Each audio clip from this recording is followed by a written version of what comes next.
কোন আসে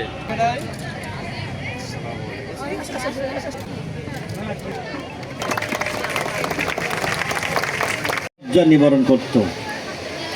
আগুন জ্বালানোর জন্য পাথর ঘষে আগুনের শিখা তৈরি করত। আজকে মেডিকেল কলেজের সংখ্যা অনেক হয়েছে, আবার সাতক্ষীরাও হয়েছে।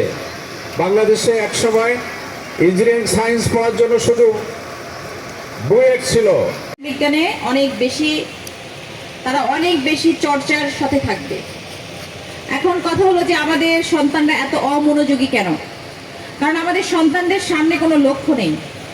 এখানে তোমাদের কাছে যদি বলি যে কয়জন তোমরা বিজ্ঞানী হতে চাও, অনেকে হাত তুলবা। কয়জন ডাক্তার হতে চাও, অনেকে হাত তুলবা। কয়জন ইঞ্জিনিয়ার হতে চাও, অনেকে হাত তুলবা। কিন্তু কোন পথে ডাক্তার বা কোন পথে বিজ্ঞানী হওয়া যাবে, অনেকেই তোমরা সেই পথটি জানো না বা জানার চেষ্টাও করো না। যার ফলে কি হয়, স্বপ্নই থেকে যায়, অধরাই রয়ে যায় স্বপ্ন। সবচেয়ে বড় কথা হলো যে কঠোর পরিশ্রম ছাড়া কখনোই সাফল্য দেখা দেয় না। সাফল্যের কোনো শর্টকাট পথ নাই যে আমি এই শর্টকাট পথে গেলাম আর আমি সাফল্য অর্জন করলাম, এটা কখনোই হতে পারে না। সুতরাং তোমার স্বপ্ন তোমাদের থাকতে হবে।